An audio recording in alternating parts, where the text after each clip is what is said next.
હોળી એટલે આદિવાસીઓનો મુખ્ય તહેવાર। આ હોળી બાદ આદિવાસી લોકો છે તે લોકો કેમ ઘેરૈયા બને છે તેની વિગતે વાત કરવી છે આ વિડીયોમાં। વૈષ્ણવજન તો તેને કહીએ જે પીડ પરાઈ જાનાને રે। નમસ્કાર, નવજીવન ન્યૂઝમાં આપનું સ્વાગત છે। હું આપની સાથે નૈનેશ તરવી। છોટાઉદેપુરના જે આદિવાસી સમાજના લોકો છે તે લોકો જે દિવાળી છે તે દિવાળી કોઈ પણ જગ્યાએ ઉજવી લે છે, પરંતુ જે હોળી છે તે હોળી ઘરે જ ઉજવે છે। દુનિયાના કોઈ પણ ખૂણે ગયેલા આદિવાસી લોકો હોળીનો તહેવાર હોય એટલે પોતાના માદરે વતન આવતા રહેતા હોય છે। હોળી જે ઉજવવામાં આવે છે ત્યારબાદ જે આદિવાસી સમાજના લોકો છે તે લોકોની પોતાની માનતાઓ હોય છે। આ માનતાઓને લઈને તેઓ ઘેરૈયા બનતા હોય છે, અને આજે ઘેરૈયા કેમ બને છે અને તેના પાછળનું શું છે કારણ તે જુઓ આ વિડીયોમાં। શું કહી રહ્યા છે ઘેરૈયા। હું ભીલ કૌશિક, હું મારી ટીમ ગામ કેવડી બારખિયાભાઈ ભીલ, હું કેવડી ગામનો વતની છું।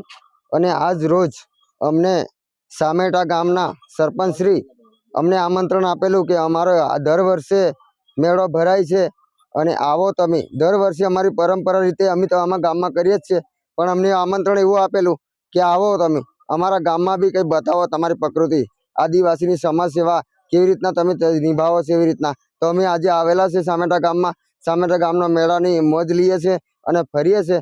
અને મેઇન વસ્તુ તો એ છે કે અમે છે ને અમારી પરંપરા અમારા પરંપરાની ડોહા એટલે ડોહા એટલે અમારે પેલી ગુજરાતી ભાષામાં અમારી ભાષામાં ડોહા એટલે ડાયા જે નિભાવતા હતા એ નથી છોડવા માંગવા માટે અમે બધા યુવા ટીમ, જેટલી બધી યુવા ટીમ છે, અમે યુવા ટીમને અમે તૈયાર કરીને અમે આવેલા છે અને અમે અહીંયા ફરીએ છીએ, મોજ લઈએ છીએ। ફરીને અમે ઘેરમાં જવાના છે, ઘેરના મેળામાં।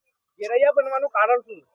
ઘેરૈયા બનવાનું કારણ એટલું જ છે, અમારા દાદા દાદાની પરંપરા છે એટલી જ અમારી ઘેરા બનવાની, અમારી પરંપરા નથી છોડવા માંગતા અમે। ઘેરૈયા બનવાના 5 દિવસ પહેલા તમે કયા 5 દિવસ પહેલા નહીં, અમે પાંચમથી જ પારણી કરીએ। પાંચમથી પારણી કરીએ અમે। નહીં ખાટલો નહીં પકડતા, નથી ગોદડી પકડતા, કશું નહીં। અમે છે ને પારણી કરીને અમે નીકળીએ છીએ। અમે અમારા નહીં પેલો ખાટલો નહીં પકડવાનો, ગોદડું નહીં પકડવાનું, અમે ઘર પેલા રોડ પર ઊંઘી રહેવાનું। આ રીતના અમે પારણી કરીને અમે નીકળીએ। 6 મહિનાની પારણી કરીએ છીએ।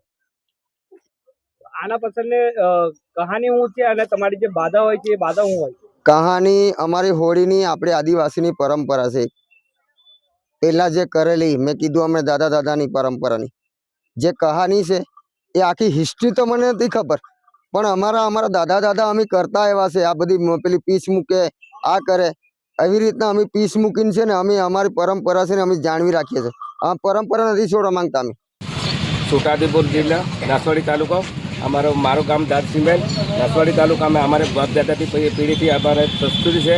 અમારા આદિવાસીનું તહેવારમાં મોટો હોળીના તહેવારમાં આ રીતનું પાલખી બને, ઘેરિયા બને છે।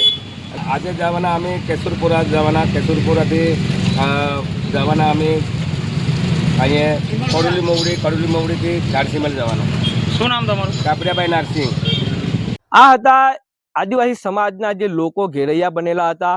તેઓ જણાવી રહ્યા છે કે તેઓ 5 દિવસ જ્યારે હોળી હોય ત્યાં હોળી પહેલા 5 દિવસથી તેઓ બ્રહ્મચાર્યનું પાલન કરતા હોય છે અને તેઓ ખાટલા પર બેસતા નથી કે ઘરે જતા નથી। આજે ઘેરૈયાઓ જેટલા લોકો બનવાના હોય છે તેઓ એક સમૂહમાં જે ગામમાં ઊંઘી રહેતા હોય છે, અને આ જે હોળી બાદ 5 દિવસ પછી તેઓ આજે પોતાની જે માનતા છે તે માનતા પૂરી કરતા હોય છે। તેમાં આવેલું જે દાન હોય છે તે દાન પોતાના જે સમાજના કામ માટે વાપરવામાં આવે છે। અને આજે ઘેરૈયા જે બને છે તેઓ એક આદિવાસી સમાજની એકતાનું પણ પ્રતીક છે। નવજીવન ન્યૂઝ સાથે નૈનેશ તરવી, છોટાઉદેપુર।